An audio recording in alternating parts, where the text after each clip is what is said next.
This is 8.1, Exploring Exponential Models, Part 2. This one we are going to be focusing on to model exponential decay.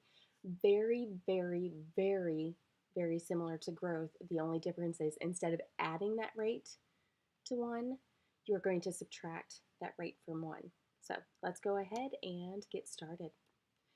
All right, so and I just actually said that to you. All right, so let's go ahead and go to this. Here we go. Without graphing, determine, and this is off the screen. Without graphing, determine the function y equals 3 times 2/3 to the x power if it represents exponential growth or decay. Well, we know that y equals abx is the exponential function. We know this is our starting amount, and this is our growth slash decay factor, whichever it is. So that means we're going to look at this. So the question is 2/3 greater than 1? If the answer is yes, it's a growth. If the answer is no, then it's a decay. Okay, so hopefully most of you know 2/3. If you have 2/3 of a pizza, you don't have a whole pizza, you just have 2/3 of it. Somebody has eaten part of your pizza. Shame on them. But anyway, so you are missing a piece, so this is less than 1. So this would actually be a decay, right? Now, scrolling up and looking at the textbook example, they've also done a decay here, 0.95. 0.95 is less than 1, so it is a decay, all right? Okay, hopefully that's easy. I don't think you guys will have any difficulties with that. It's just comparing what that B is, identifying it. This is easy. Okay, now, graphing exponential decay. This is, I think, our first time that we're actually introduced to the word asymptote officially in Algebra 2. I know I've used the word before, but anyway, an asymptote is a line that a graph approaches as x or y increases in absolute value. You can have vertical asymptotes, you can have horizontal asymptotes, you can have two asymptotes, you can have one, you can have 0. We'll get into that later. All right, so graphing this. Now, you'll notice their favorites, they do 7. No, yeah. I can't count this morning. They do -3 to +3, whereas I would just do -2 to 2. Not a big deal. You can do what you want. Remember, you can pick whatever numbers you want. You're not limited to that because it's whatever values for x determines your y. You plug in your value for x, and that gives you the y, and that's what you have to plot, your xy. They have scaled it, and they have scaled the x-axis as 1, and it looks like the y-axis as 24. That's just crazy. You can do that, but I'm going to do mine a little bit differently, and hopefully between the two, it'll make sense. All right. Graph y equals 36 times 0.5 to the x power. All right, so we know because this is less than 1, we know it's a decay, right? We are just going to set up our t-chart. It's all, oh my goodness, I can't draw a straight line to save my life. We've got my favorite 5, -2, -1, 0, 1, 2. Now substituting that in over here, we have 36 times 0.5 to the -2 power. We would have 36 times 0.5 to the -1 power, 36 times 0.5 to the 0 power, 36 times 0.5, that's 0.5, I should probably erase that just so that we don't do something crazy. When I say we, I mean me. 0.5 to the first power, and then 36 times 0.5 to the second power. All right, well, we all know that 0.5 is the same as 1/2, right? So I am actually going to rewrite these top two. Actually, I think I might go through and rewrite them all. Let me grab this and move it over. So this is one way to do it, and you can plug it into the calculator, and as long as you're using parentheses, you should be fine. Right, so if I did using,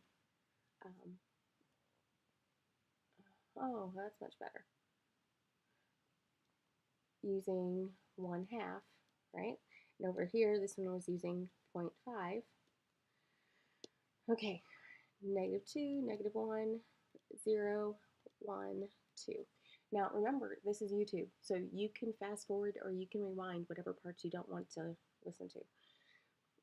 36 times 1/2 to the -2, 36 times 1/2 to the -1, 36 times 1/2 to the 0, 36 times 1/2 to the first. Obviously, the only thing we're replacing is that x, and then 36 times 1/2 squared. All right, well, I know when we have that negative, it means to flip the base. So this becomes 2 squared, which is 4. 36 times 4. Now, I do not know that off the top of my head, so let's go ahead and cheat. Right, it's not really cheating, but you know what I mean. 36 times 4 is 144. Just came to me. Whoops, 144. Now we have, again, this negative tells us to flip it, right?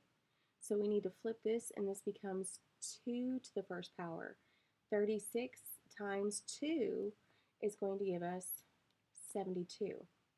These are not small numbers.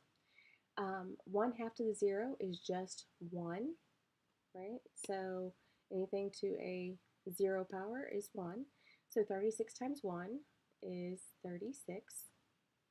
1/2 is to the first power is the same as 1/2.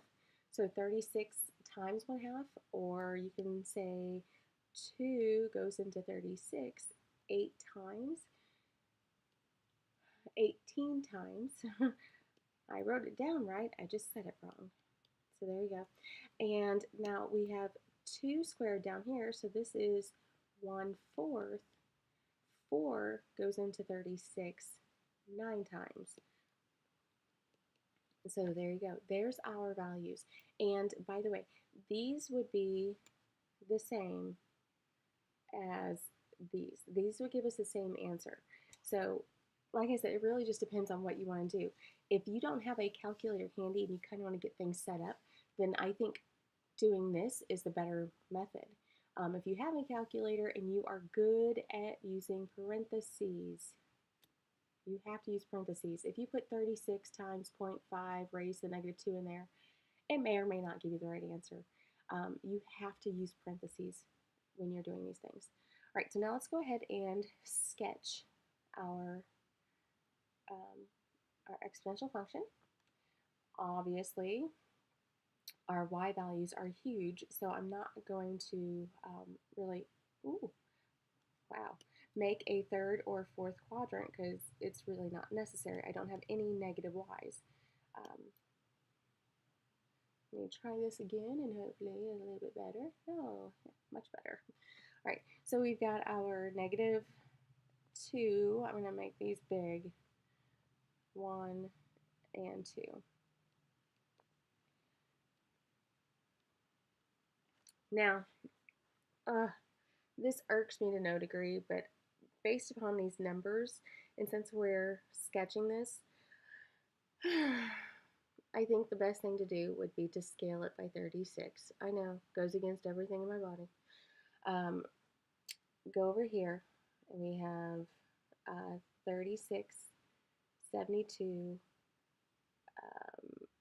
108, and then 144. Oh,